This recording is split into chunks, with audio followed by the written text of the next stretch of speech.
All right, Gamer Tag Radio listeners, we need your support. We're planning to go to E3 2019, but we can't go without your support. Head over right now to donate.gamertagradio.com. That's donate.gamertagradio.com and support the show. You can donate if you want, or there's another way for you to support GTR. Go to store.gamertagradio.com and buy t-shirts, hoodies, stickers. Help us out.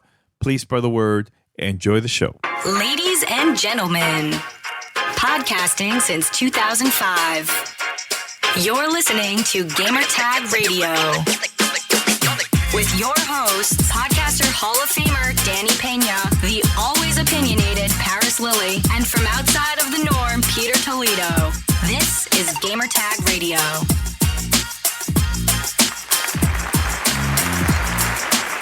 Yeah, brand new episode of GTR. Gamertag Radio broadcasting from Miami to the world. Yeah, and this episode we're going to have daily conversations. I'm going to call Paris right now. Hello? Yo, Paris, what's up, man? What is going on? Yeah, you ready for our second daily conversation? Yeah, let's do it. All right, man. So what do you want to talk about first, man? Because I know... Well, I just had a thought right as I was about to get in the car to go to work. So we're ready? We're recording? Yeah, we're recording. All right. So we know the next-gen consoles are coming, next year, most likely, 2020, PlayStation 5 and the next Xbox. Don't think I'm going to get the next Xbox. And here's why. Microsoft, and this is actually a good thing, Microsoft has made it with Xbox Play Anywhere, with Game Pass, or all their services. I'm going to build a computer in 2020 to play Cyberpunk 2077. That's going to be my next PC is going to be based around that game. I'm going to get whatever the highest end I can at that time. So I'm going to build the most powerful gaming PC I possibly can in 2020, right? Yes. Why would I get an Xbox? There's no need. I'm going to still play all the games. I mean, it's the same thing that you were saying before. Yeah, but even more so thinking and going into the next gen, they're really doubling down on you don't need our hardware to play our content. Between the streaming, Xbox Play Anywhere, and having Game Pass, I'm going to have access to I'll play Halo the same day you do at launch, and I won't have an Xbox. No, I you know what? I think it's like similar to what you were saying before. And now with the whole streaming thing, yeah, you really don't need it. You don't. But again, it's optional. Like, it's optional to buy the 4K version. You can still buy the S version, right? Or if you want, you play the PC and you still have access to all these games. Now, the thing that they need to do is, if they really want people to buy the console, then have like a game like Red Dead Redemption, the first one that came out for the 360 days. Have a version that you could still play it, but 4K only available on that console, like things like that. If they want to really push, but I think they're not going to be pushing that, man. And next gen, I don't either. And honestly, really Paris, you probably don't even need a PC. To the truth, it's going to get to the point like that too. I'm still not convinced with the streaming stuff. I have. At first, I wasn't. Like, I wasn't excited or didn't really care about the PlayStation version of the streaming, PlayStation Now. And as soon I started playing the Assassin's Creed game that was on the Google streaming service, I was like, all right, this works. And look, you're talking to someone that still has a crappy connection right now. And it still worked. It works. It works perfectly. So, yeah, I mean, I don't know. I was thinking about this because I was reading the article that you sent me yesterday about PlayStation, the future of PlayStation, and they talked about E3, about the trading shows that time has changed. training shows is basically dead, man. They're basically dead. They are. And it sucks. They are. And it sucks because E3 to me was like a get together to meet up with all the people from the gaming industry, and it's like a celebration for us, right? But now it's like the celebration might be gone. What's next after that? Is it having different events at different locations from, again, different companies? That's not, to me, that's not a way to celebrate gaming. I don't know. It's just, to me, it's going to be kind of weird. It's like how we always talk about being in line in stores during midnight hours for a launch of a game. Now that doesn't exist anymore. You can do that from home. No, it doesn't. And it's like you're saying, what is next? Because, the article I sent you with Sean Layden talking about why PlayStation is skipping E3 this year, and then trying to look ahead, like, well, what else can we do? Because he mentioned they do the February thing with all the retailers. So they're getting all the information about the upcoming stuff in February. He goes, June is too late to be doing that. So we're not doing it then anymore.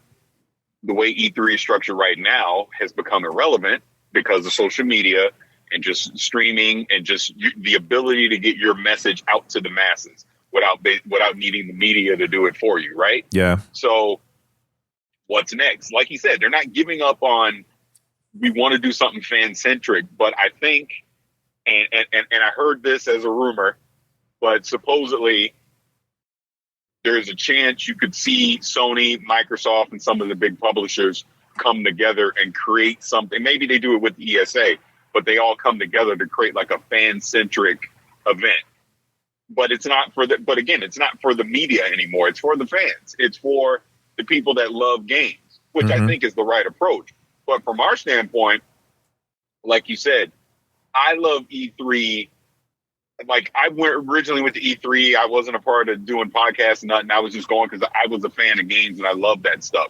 Been able to do it for over a decade at this point. But we're at the point now, I like going to E3 to see all our friends. And that's just the truth. It's not so much about the coverage we're getting, because I feel like us running around the show floor, not that it's a waste of time, but we can't get a lot done on the show floor. We get most of our coverage at E3 outside of the show floor. It's up in meeting rooms or it's off site. So it goes back to the question again, why are we really doing E3 this way anymore? I think the old way of doing E3 has run its course. They got to do something different. Yeah. They have to. Yeah. And I've been talking to a couple people because the thing is, in a couple weeks, I have to go to Washington, D.C., and then I have to go to Phoenix. And I'm probably going to be talking to a couple people that, were involved with the ESA before. So, yeah, they're down to record a podcast. That's all I have to say. That's all I was saying. So we'll see. That's going to be interesting. See how that goes. No, it will be. That will be an interesting conversation, because I think that's getting it from people that have been in the ESA to get their perspective. I'm sure that they're obviously seeing what we're seeing. Yeah. The fact that Sony is like, we could invest these millions of dollars we're spending on this show into something else says a lot. Microsoft has 1 foot in, 1 foot out at this point. What is Nintendo going to do? So it has to change. It absolutely does. But before I forget, yes, we got to bring up the conversation we had yesterday about Forza. Oh, about Forza. Yeah, I'm down. I'm down to talk about that. Yeah. So we were talking about, I can't remember how the hell the conversation came up. I'm trying to remember how it came up. But I said this. I said that, it was you actually. You said, so what else Microsoft have this year? Forza and Gears of War. And I said to you, no, I don't see no Forza coming out this year. And you were like, why not? It comes out every year. I think this is going to be the first year that Microsoft is going to take a break. 2 reasons. One is Playground Games is working on the next Fable game. Another one is, what is the point of Microsoft releasing another Forza game if the next gen console supposedly is coming out next year. Save that game for the launch of the next gen console. So at least they're gonna have shooters, because maybe Halo Infinite might be coming out too. Then you have Halo. Then you have Forza and other puzzle games or whatever indie games. Save this year for that release, for the launch, and then in 2021, then release Forza Horizon, because I think there's a smaller group working on the next Forza Horizon. The majority are probably working on the new rumored Fable game, which that's what I think. And I think they've been really good at the open world game with Forza Horizon. So I can imagine how that's going to be with the new Fable game. You know what I'm saying? So that's what I think. I think they're going to take a year off, I think. Yeah. And I slightly agree and slightly disagree in this sense. It doesn't make sense to put out Forza 8 this year when you can hold it and make it this. Turn 10 has had 3 years to work on this, and it's this technical showcase that shows off the power of the new Xbox Scarlet, 4K 60, all that stuff, right? Yeah. So, yeah, Forza 8 doesn't come this year. I don't think it makes sense to bring out a Forza Horizon 5 right after you just did 4. So, but I also don't think they want to break the momentum of not having a Forza every year. They want to have Forza to have some kind of presence every year. So I think the compromise is huge expansion for Forza Horizon 4 this year. Make it standalone so you don't have to own the original Forza Horizon. Sell it for $30. Yeah, that's possible too. That's possible. What I think. And at the same time, take that little break, right? Well, yeah, that's what I mean. So then you still have a Forza this year, a Forza expansion, $30. Next year is Forza 8 with the new Xbox. And then 2021, that second team at Playground, they've now had a few years to work on Forza Horizon 5. There you go. Yeah. And, so to me, that makes the most sense. So this is the first time we're agreeing. Yeah, ever. All right, First good. time ever. Good, Yeah. Good. Now, because yeah. Go ahead. No. I was going to change the subject, but go for it. Well, okay. This is kind of staying on a little bit just because we're talking about Xbox in 2019, what the expectations are. So, like we said, the showcase is going to be Gears 5. I think we all agree on that. It's Gears 5 is their big game for 2019. I think it'll also be their transition game into the next gen Xbox, because I think they'll be able to build in some features on the PC side for Gears 5 that people can expect for the next Xbox. They can do that now to say, hey, this is kind of a sneak peek of what you can expect. You know what I mean? Yeah. So they'll do that. Like I said, some kind of Forza presence. We know there's that the Ori and the Blind Forest sequel this year. What else exclusive, not third-party stuff, exclusive, do you think they would put out this year?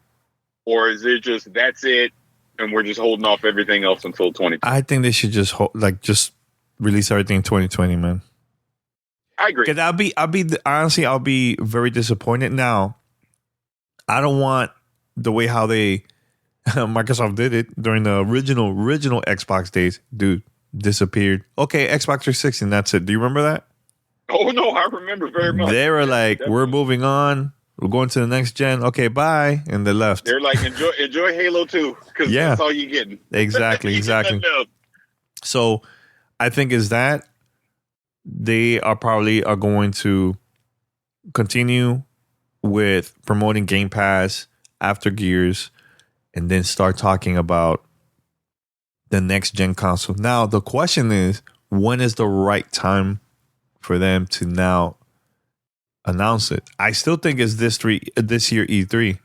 Okay, now here's where we agree and slightly disagree. I think they talk around it at this E3. In other words, we got new, kind of like they did a couple years ago with the Xbox One X.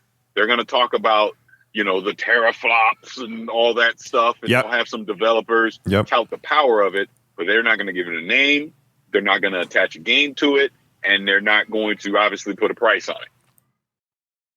Do we agree? I agree, but I think that they also should push it during the next XO event.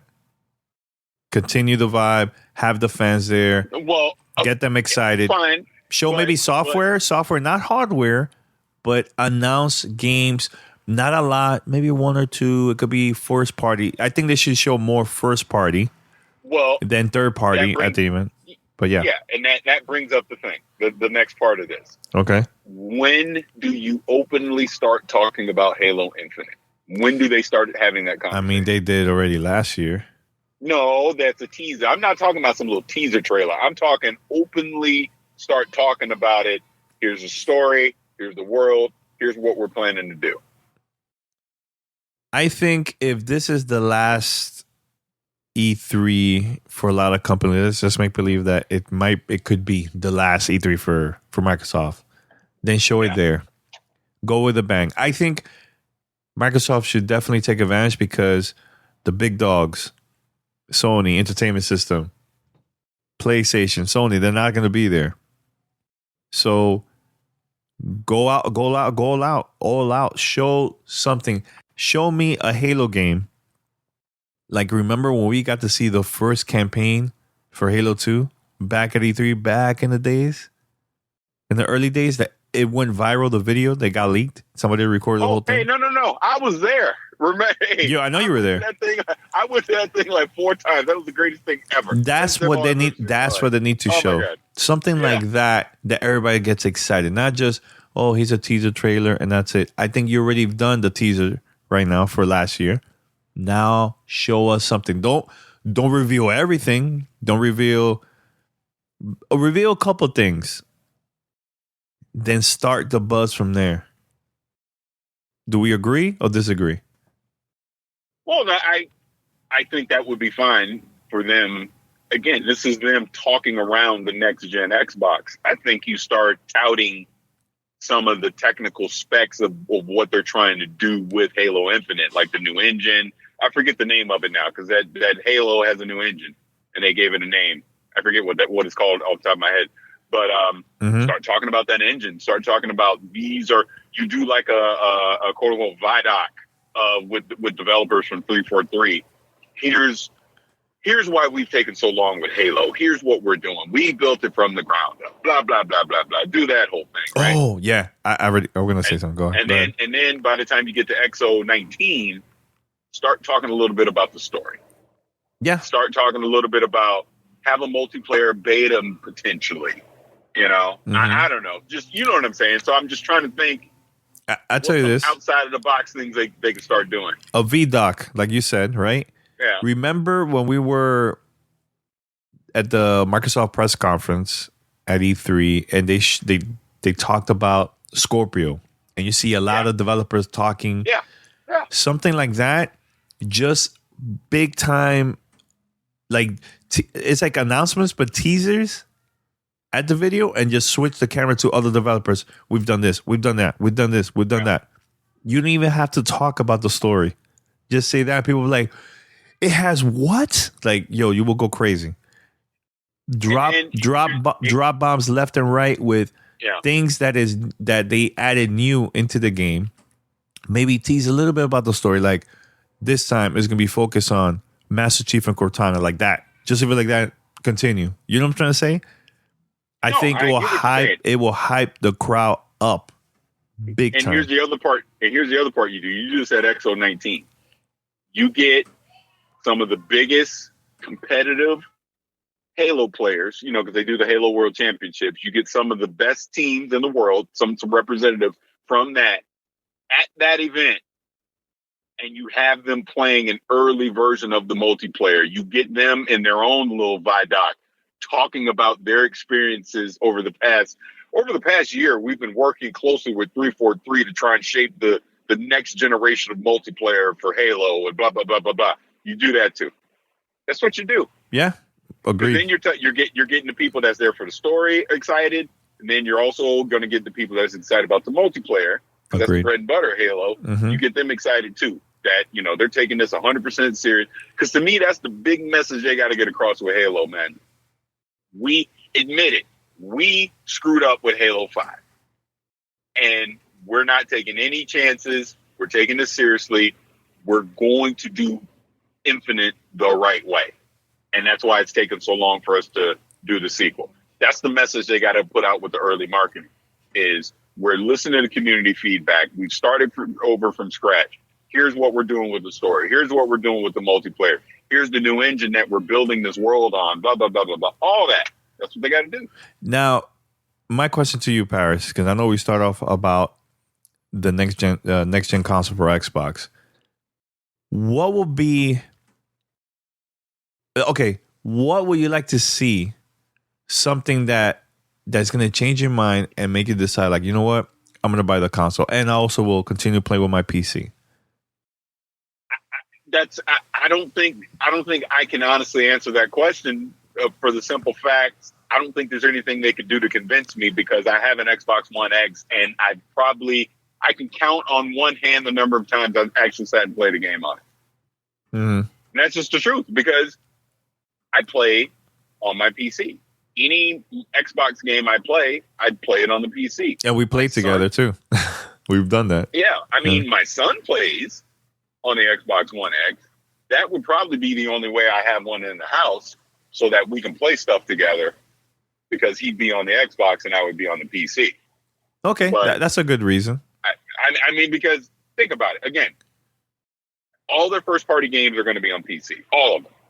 So there's not a game reason for me to go play on there unless I'm doing some backwards compatibility stuff through Game Pass or whatever, right? Like I want to play an old 360 game or an old Xbox One game, but chances are that's on PC too. So other than that, why am I really playing on a console when I have a PC that spec-wise is going to be superior to whatever they put out? No, I agreed. Now, do you see yourself at least getting the streaming console? No, at all. I don't believe in it. Look, the tech can be freaking amazing because look, that's the other thing we also said about E3. At E3, every game they show should be on that Project Cloud or wherever the hell it's called. It should be on that. Yeah, they should be doing all their games on the streaming, saying we're showing you Gears 5 on the streaming. Everything playable at the show floor is via the streaming. That's what they should do to try and show and vet and prove that tech works. Mm-hmm. I personally, I'm too old. I think that there's no way I'm gonna play a game streaming as my main way of playing it. I may just dabble in it to mess around. Oh, this is cool, but if I'm gonna sit down and play a game for hours at a time, I'm not doing it streaming. No way. Yeah. But that's me. I'm not saying it doesn't work. I'm just saying that's what I would do. All right, so let's talk very quick about Crackdown, Paris. So I know the game is coming out in a couple of days. Yeah. And there was this post, I think it was from Windows blog. It's like a fan site. It said that Crackdown 3, Wrecking Zone, that's the multiplayer game feature in there, that it won't have no Xbox Live Party where you could play with friends in this game mode. Kind of ridiculous for 2019, I think. It is. But that shows you how flawed the development for this game has been. Yeah. I mean, look, where are we at? Year 6 of development of that game? Something crazy like that? Yeah. Okay, so I looked at the Crackdown official Twitter, and it says that they are planning to add this feature in a upcoming title update after post launch. I think that they had to say that because this is really bad press. And look, yes, a lot of people are disappointed, but we don't know what happened behind the scenes, the drama, the beef, whatever was going on behind the scenes. We don't know. But the conversation I was having with you the other day is like, yeah, everybody's saying, "Oh, Crackdown is gonna have this." Like the review is gonna be low. Please name me a game from the Crackdown series that had a great review. Paris, one of his first community events was for Crackdown, and you guys were not excited about Crackdown. You were excited about the next Halo because it was there in the beta as a beta if you buy Crackdown. Hey, correction. That was my first community event I ever went to, was that Crackdown event in 2007. And yeah, all our questions was about the freaking Halo beta. That's what I'm saying. That's what I'm saying. Like, yeah, I know people are excited, whatever, or some people are, not everybody, but honestly, come on. What was the last Crackdown game that was good? One was okay. Story, honestly, was garbage because nobody cared about the story. Everyone was just collecting orbs and then waiting for the beta. Multiplayer was okay. Then 2 came out. Yeah, it was fun, whatever. It's not perfect. It was not a disaster. I just felt like it wasn't there. I think 1 was a little bit better when it comes to like collecting orbs and things you do in the game. 2 was okay. And 3 is going to be kind of the same. It's just going to look better compared to the other 2. So I don't know what is the big like drama about Crackdown. They're just releasing this just to release it. That's what I think. No, at this point, it's been in development for so long. They're just getting it out the door. Go ahead, not necessarily just write it off, but just all right, it's out. It'll probably score around a 6.5 or 7, and they'll wash their hands of it and move on. Yeah. They can say, "Hey, we didn't cancel it. It's out. It's a game. It's playable." There's some good things about it. There's probably some not so good things about it. It is what it is. It's a game. It'll be an average game. That the fact that you mentioned it's on Game Pass. If you're a Game Pass subscriber, hey, try it out for a few hours. Hey, you like it? Yeah, you like it. All right, move on. You're not wasting no money. Honestly. By the way, but that's the beauty of Game Pass. That's the beauty of something like Game Pass. Whereas you can go out and try a game. Because look, if I had to go spend $60 on it, I'm not freaking doing it. No way. I'm not doing that. By the way, breaking news right now. Nintendo's gonna have their first Nintendo Direct that's gonna last around 35 minutes. 2/13. That's when is that? That's Thursday? Yeah, it's actually tomorrow. Wednesday. So actually tomorrow. So I'm going to record my reaction of the Nintendo Direct. See what happens. But yeah, it's all about upcoming Nintendo Switch titles, including new details on the new Fire Emblem 3 Houses. So I'm excited because the reason I'm super hype about this Nintendo Direct is here's a couple rumors that I heard they might be announcing. Assassin's Creed 3, I think that's the one, Paris, the one with It was a Revolutionary War. Yes, it was during that time. That's releasing, plus another Assassin's Creed game too that was available for the PS Vita. That's also going to be part of the package when you buy it for the Nintendo Switch. That's cool. Also, I heard Animal Crossing a brand new games coming out.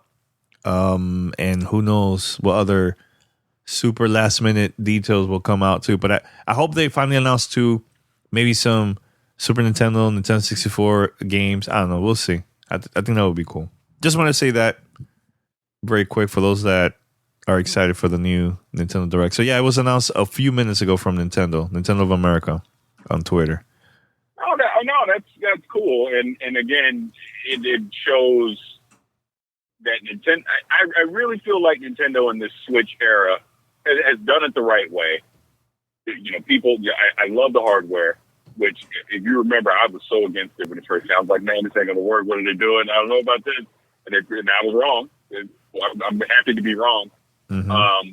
It's gotten third party support, and it's growing every year. Ubisoft has been a big champion on that platform. Bethesda's been another big champion on that platform. Their first party stuff has been fantastic so far. It's coming out of their Nintendo Direct stuff. Yeah, there's a rumor that they're going to announce a brand new Mario Maker Deluxe too. Yeah, I saw that. It's smart. Yeah, makes sense. Yeah, what you think? Mario Maker, You play the first one, right? The last one? That was fun. Yeah. That was really good. Yeah, me and my son would create some levels, mess around. It's good. All right, cool. All right, so anything else, Paris? Anything else? Just want to mention that real quick. Okay. I want to go. Yeah. Go ahead. No. Go ahead. No. Go say what you're going to say, because this might be a long one. So what are you going it might be. No. Seriously, don't worry about it. Go for it. Okay. So I want to talk about like the Division 2 is about to come out. Anthem is about to come out. You had this Apex Legends drop. Yes. You got Destiny. They're going to probably put some. They are going to put Joker's Wild in March.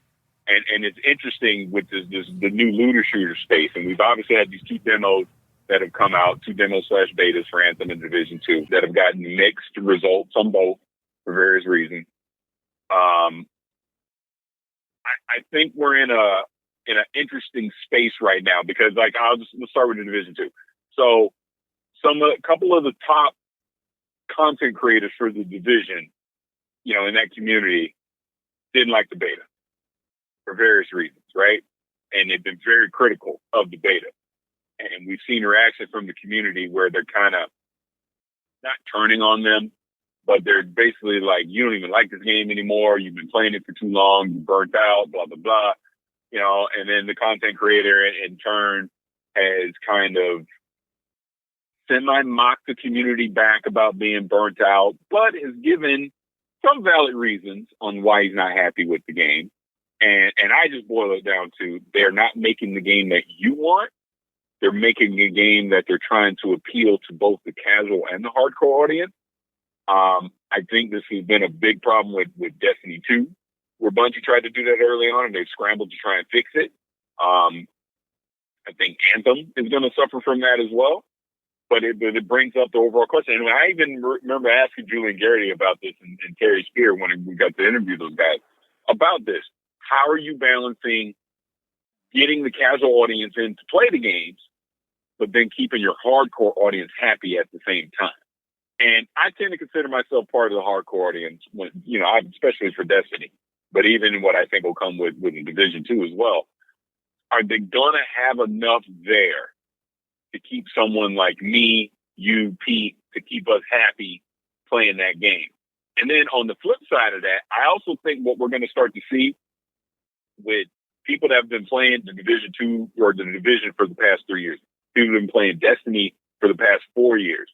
You're going to start, and I'm included in this, you're going to start seeing people that have been really focused on the one game. They're going to jump over to Anthem. They're going to jump over to the Division 2, or they're going to jump over to Destiny 2. I think you're going to start to see people from various communities move over to other communities to start trying out these other games. What do you think? No, I can see that. But I think there's been more positive about the Division. I really didn't see much negative besides the beta crash. No, but besides the beta crashing. No, go to Reddit. I'm telling you. Well, but Reddit, look, Reddit to me is like YouTube. Both are super dangerous. You're gonna see a lot of the negative more than the positive in there, I think. But I agree. But when you got, let's just take the Division 2 as an example, and I'll just say their name. When you got Marco Style and Skill Up openly criticizing the direction that they're taking the Division 2 and doesn't think it has a long-term potential, like Marco Style is straight up like, I don't see me playing this game long-term. And he's the number one guy in that community. That's not good. But here's the thing, Paris. Here's the thing. He doesn't really know what they're gonna come out content wise. Hold on a sec. My point on it is this: his opinion influences people. So if he's not high on the game before launch, that's a problem, right? I don't know. I don't know him. I don't watch his videos, so I really don't know what to say about that. Because at the same time, what if he is burned out? Okay, but and this is where I bring up the point of if you've only been playing one game, like I was going to say, Mark, for Guardian Radio. Guardian Radio was a podcast about Destiny, and that's about for 4 years. And now they stopped. Yeah, I don't know. It's just like I said, I think it sounds like he's burned out, man. The thing is, nobody truly knows what type of content they're going to be releasing once the retail version comes out. Nobody knows about the raid. Let's wait until the game comes out and then start saying, okay, this is bad, this sucks, this is... No, I agree with you, but I'm just telling you what he's saying, whether that's fair or not.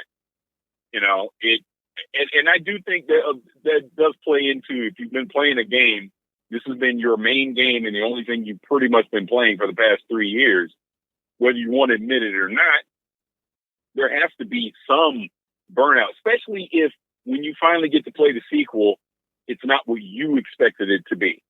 And I'm not saying the Division 2 is going to be good or bad. I think some of his thing, some of the things he didn't like is valid. So we'll see like you said, we got to wait until we see the final game though, to 100% say. We're only got a slice of what they're planning to do. I've been saying from the get, because like one of the big things is PvP. I've been saying from the get, I'm not a fan of the way they're doing PvP. I don't necessarily like that, but that's not why I'm going to play the Division 2 either. Whereas for him, that's a big thing. Being, the way the PvP is going to work and the way, the Dark Zone is going to work. He doesn't like that either. But I'm okay with what they're doing with the Dark Zone right now. I want to give it a chance and see how it works out. Yeah. I mean, so, I'm happy with the stuff that we played so far. I mean, compared to the launch of the first game, there's a lot of things to do, man. I'm happy with it. I'm very happy with it. You know my opinion of the first one. So. Yeah. So it's like, I think gamers overall, it's really hard to make everybody happy. There's always going to be somebody that's going to be mad about something and negative, and it's just hard overall, man. Like, I think developers, no matter what they do, there's always going to be an issue about something. Look at Apex Legends. Came out a week ago. Getting great buzz. There's still people mad. They just announced that they're planning to add solo and duels. People were mad about that. I'm like, wait a minute, why you're mad about that?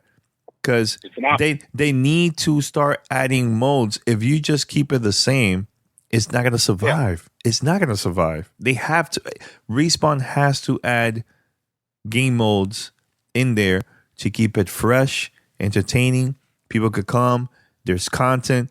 If you only have one content the whole time, how are you going to increase the amount of players, make money, and so on? You need to add content, man.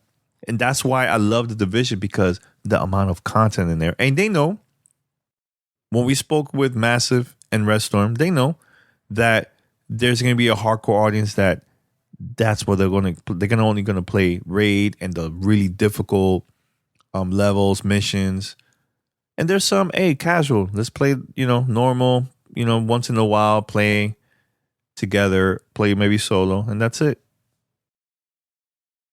Yeah, no, I'm with you on that. I'm with you.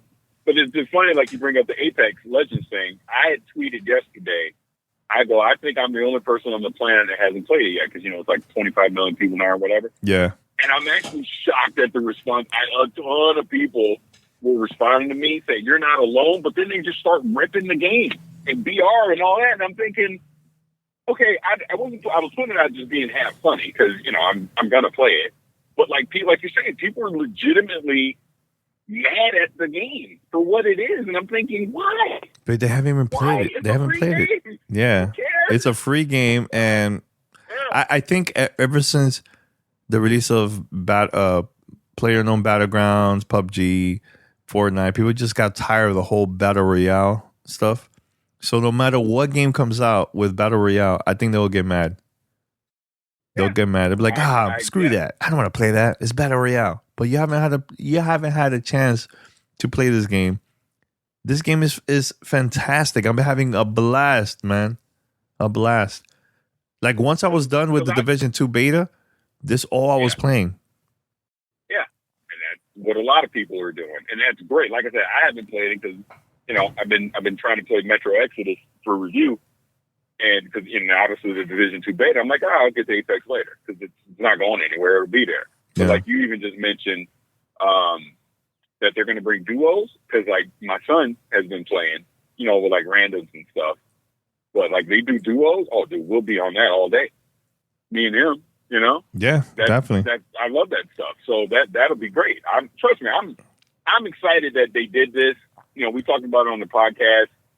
I was wondering about the timing of it with Anthem and all that, but hey, it is what it is at this point. It's a good game. People are loving it. Respawn is going to support it. EA is backing it. That's all, dude. At the end of the day, as a gamer, that's all you should care about is just having fun, right? Yeah, That's it. yeah.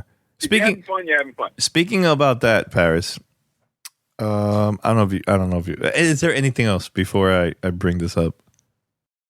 No, go to something else because I'm gonna end with something I did on Twitter the other day that I actually wasn't going to talk about, but screw it, I'm going to bring. Oh, you know what? That's the conversation. That's the conversation I was going to bring up. Well, okay, let's go into it. All right, so we've been doing this podcast thing, for a very long time, and we've been building relationship with PR and companies, for us to get the content for our audience. We've been through some situations where companies will say, for example, this happened to me actually a month ago with the release of Resident Evil 2 remake, right? I signed up, I fill out this form where I was like, all right, I would like to get the review for Gamertag Radio, blah, blah, blah, boom. Then the game was about to release, and then I've been seeing a lot of people online saying, oh, I got a copy, like YouTubers or Twitch streamers. And I hit them up and they politely say, hey, Danny, we don't have enough copies, blah, blah, blah. I'm like, you know what? That's fine. I'll buy it. That happens. But there's people, journalists, or I don't know if you want to call them journalists, maybe even content creators too, that will get really, really mad. And I've seen that multiple times online, not only with this new game called Metro Exodus, which is coming out very soon, but also with the Division 2 beta. There was content creators pissed, super mad that they didn't get enough codes for them to give away, stuff like that. So, I mean, we've been doing it for a while. Like, after a while, we're like, yo, it's fine. Like, it's not the end of the world. You know what I'm saying? Like, we just move on. Either you buy it, don't play it, don't talk about it on the show. Like, you have the option. You have many options to do. What do you think, Paris, about all this? So I'm just going to cut straight to the chase. Okay. Like I said, I'm playing Metro Exodus right now. We have a long-standing relationship with the PR rep that is handling that game, right? For content creators and all that. It's just a fact. It is what it is. Shout out to her a few weeks ago. And she responded right back. Yep, we'll get you the code, all that kind of stuff. Ironically enough, I got the review code. It was in my spam email. I didn't see it for a few days, so I actually was late on getting to start to play the game. Anyway, point of it is this. Colin Moriarty used to be with IGN, kind of funny. He's doing his own thing now. Put out a tweet, basically, along with attaching a copy of the email he sent, saying that particular PR person will not work through him. Basically, the long story short, insinuating that it was personal, blah, blah, blah. And, that's not right, that you're letting personal things get in the way of sending me a review copy early. Now, I just saw people like subtweeting about it, not saying who it was. So then I was like, wait, who is this? And then people start DMing me and saying it. And I'm just going to be frank about this. Look, I was not surprised. And what I think of Colin Moriarty is besides the point of this. I'm not even getting into that. Doesn't matter. What I said was on Twitter, and I added him in the Twitter because I wasn't hiding from the fact that I was saying this about him. If he wanted to respond to me, that was fine. It didn't matter either way. I figured, hey, he said something publicly. I'm going to say what I think about it publicly. That was my thought process on it, right? And I basically said that it was tacky and unprofessional to do something like this out in public. If you have a problem with this PR person handle it privately? What good is going to come out of you saying this in public? Because here's the thing, and we know this PR person very well, like I said. That PR person, you call that person out, you really think they're going to work with you at this point? Of course not. They're not. Yeah. You're doing this to make a spectacle out of it and trying to publicly shame the PR company rep, however you want to say it. And at the end of the day, nothing's going to happen. You're not going to get the game early, and you're not going to get other games that company is repping early either. So what good is coming out of that? Nothing. You're just the poor relationship that you have with this PR firm. And the example that I use is, look at Kotaku with Ubisoft and with Bethesda. They did things to both of those companies that they didn't like, and they cut off ties with them.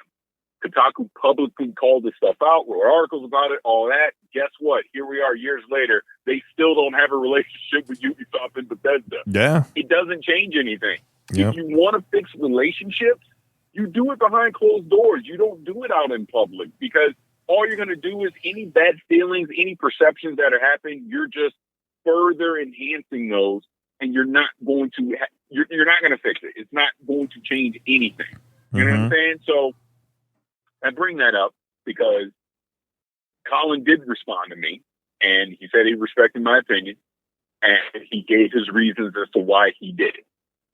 I don't agree with them. Me personally, I do not agree with them. Other people can agree with it. I know a lot of people are defending what he did. I don't. It's not how I get down. No. I would not do that. No. Right? The result of that is, and I'm bringing this up only to just let people understand, the result of it was because he responded, that alerted his community that I, quote unquote, went after him, which I really didn't. I think the most disrespectful thing I may or may not have said was, I thought it was tacky. Well, other than that, I was just pointing out that I was basically asking the question, what good is going to come of you doing this? He responded. I took his response as, he believes what he believes. I believe what I believe. Fair enough. Let's move on. It wasn't a, hey, let me make this a big attention thing about me, or let's have a debate with Colin Moriarty online. Wasn't trying to do that at all. But anyways, the point I'm bringing that up is then his community saw that we exchanged tweets, and they went after me. And that's fine. I'm 45 years old. I'm a grown-ass man. You can say whatever the hell you want about me. I don't care. Because at the end of the day, you're not what's putting food on my table and taking care of my family. So I have thick skin. Doesn't bother me at all. But I know a lot of people were coming at me, oh, my God, you see what this person said about you or said about Gamertag Radio or whatever. Dude, that's fine. These weren't people that were listening to Gamertag Radio anyways. If they think we're shills or we're kissing ass or we're brown-nosing or whatever, that's fine. That's fine. Because I know who I am. And I know the kind of content that we put out. And I stand behind it, and I stand behind the tweet that I put out. You know, do you really think I'm going to respond to people, you know, trying to get racist with me online or trying to make digs and whatever or what we do? Of course I'm not. That's immature. That's tacky. I'm not going to do that. I'm absolutely not. I moved on with my day, to be perfectly frank with you. I went and kept playing the Division 2 beta, talking with my friends online and all that. The reason I say all this is simple fact. You're allowed to have an opinion on your social media account about anybody. That's the beauty of social media, right? If you want to engage and have arguments online, that's your right to do that too. But you also have the right to ignore all that nonsense and do whatever and keep doing your thing and move on. And that's what I did in that situation. I felt like I said what I said. He said what he said. He believes what he believes. I believe what I believe. We move on. If I were to ever see Colin, and because people were saying, you need to go on Colin's show and blah, blah, blah. I was like, no, I'm not doing that. Why would I? He probably won't want me on anyway. Right? Yeah. But if I ever saw him in person, exactly what I said on Twitter, I would say to his face, because that's who I am. The person I am online is the person I am in real life. I don't sugarcoat anything. And I know I did respond to one person, and I simply said to him this. I go, I am too old to care what people think about me. And that was a life lesson my mother taught me freaking 30 years ago that I really wish I would have listened to 30 years ago. It is only now in my advanced age that I actually understand why you can't worry about what people think of you. Be your own person. Be yourself. You know, Mm-hmm. stand by what you believe in. And I thought what he did was tacky as hell. And I basically let him know, hey, I think that's freaking tacky. You shouldn't do that. You know, crying about a review code online. I'm not even going to say cry. That's too strong of a word. But complaining about a review code online is not going to solve anything. Like you said, Danny, we get told no all the time. Still to this day. Guess what? I'm not gonna go run to Twitter and start talking about it. I'm just, okay, fine. Next time, because the way that we get review codes, especially since we have smaller numbers and we're not this huge presence online, is relationships. We build relationships. We build that trust factor with these PR companies and these publishers and all that. They know that, hey, we may not be reaching millions of people when we talk about a game, but the people that we do reach, you know, they trust our opinion. They trust what we say because they know we're not going to BS them. We're going to be 100% honest about how we feel about something, good, bad, or indifferent. Mm-hmm. Mm-hmm. No, I totally agree, man. And like, we've gotten opportunities because of building relationship. It's not, you know, kissing ass or anything like that. It was just us working hard throughout the years, and we just started working with a lot of PRs that maybe that was like their first time working in the gaming industry, and they got to see how we work. And through time, a lot of the PRs been moving around to different companies, and every time that happens, we have to start from scratch because the new person that comes and takes over that position, they don't know us, so they have to get to know us a little bit more. And dude, that happens every single time. Everybody moves around. Am I correct, Paris? How many times people move around? Like it's insane.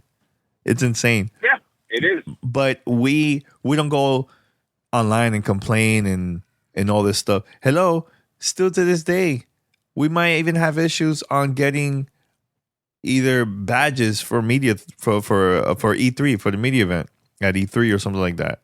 That happens. Or when we're gonna go to like a Sony press conference. Like, here's the thing. I'd rather a PR person tell us the truth and say no. And be like, you know what? They said no. I'll move on. But if they start lying and all this stuff, I really find that also tacky. Paris, that's super tacky when PR and there's a couple that have done that many times, and that's not cool either. You know what I'm saying? So it's both sides. I agree with you. Hey, I agree with you with that. What's up? And to Colin's point, that was what he was trying to say. Is look, I actually get what he was trying to say. I just think Twitter's the wrong forum to do it. Right? Yeah. So what he's saying is this PR person was basically flat out ignoring him after multiple emails trying to get an early review code for Metro Exodus. I don't like that either. Just tell me no. Yeah, just say no. Yeah. Just tell me we're not sending it to you. All right, I move on. Keep going on. Yeah. But he obviously knew, because of the past with their relationships, he knew why he was being ignored and why he went to Twitter and said something. Mm-hmm. My point is, putting that out there on blast in public is not going to change that person's opinion of you, right? If that person's the gatekeeper to the content that you're trying to get, and you know that person has an issue with you, talk to him privately. Resolve it privately. Don't talk about it on social media, because all that person's going to do is double down of, yep, he's an a-hole, ain't working with him. Yeah. Yeah. Nah. That's all that's going to come to that. Yeah. Anything else? So, anything else? No. Hey, I think that's a good stopping point. Yeah, just ending with that. Yeah, definitely, man. Yeah. I think at the end of the day, Paris, I think that I got to the point when I get an issue, like an email from a PR person or company that denied us to get a review copy. I just move on, man. I'll move on. There's other games. There's other things I could cover. The opportunities that I get or that we all get, that's the stuff that I'll talk about on the podcast. You know what I'm saying? So I know there's people that'll be like, damn, you guys are not real gamers. Why you guys haven't talked about this? Let me tell you, man. We have a certain amount of budget to buy certain games. We can't buy every single game that comes out. It's humanly impossible for us. But if we get an opportunity to get a game for review, hey, we're going to talk about it. Look, I got Far Cry New Dawn. You also got what? Metro Exodus. That most likely we might get Crackdown. I'm not sure. But yo, we get those games we are going to talk about, man. You know what I'm saying? So yeah, like I'll give you this sneak peek because I'm assuming you're probably gonna put this out today. yeah. So when the embargo lifts for Metro Exodus, I'm actually not gonna have content ready at launch, and I'll talk about it when that embargo comes up. But at the same time, that's okay because we're not sitting here trying to compete to get, like you said, the quote unquote clickbait or whatever. We're not trying to compete with that. We're just putting out content that we can be proud of, right? That, hey, I'm proud of this piece of content that I put out. Yep. If people enjoy it, they'll watch it. They'll listen to it, and that's all that matters. There's not this, look, I try to have things out, right when the embargo lifts. Of course, we want to do that when we can. But, again, I'll talk about why I won't at a later date. But, but that's okay because the content will be there and it will be our content, our opinion on said game versus just hurrying up and rushing out something half-assed just to say that we're there at the embargo date. Trust me, the publishers and the PR people, they don't want that either. They want you to put out things that are going to actually give people useful information on deciding if they want to buy the game or not. Not just, hey, I played Batman Arkham Asylum and it was cool. The end. That's terrible. Who wants to freaking see that? But yeah, Paris, that was a great conversation, man. We're gonna wrap it up then, man. All right, man. Daily conversations. Daily conversations continues. Yeah. Pete, I'm waiting for your call, Pete. Give me a call. Yep. Let's do this. Where you at, Pete? All right. All right, man. All right, later. All right, I'll talk to you later. All right, peace.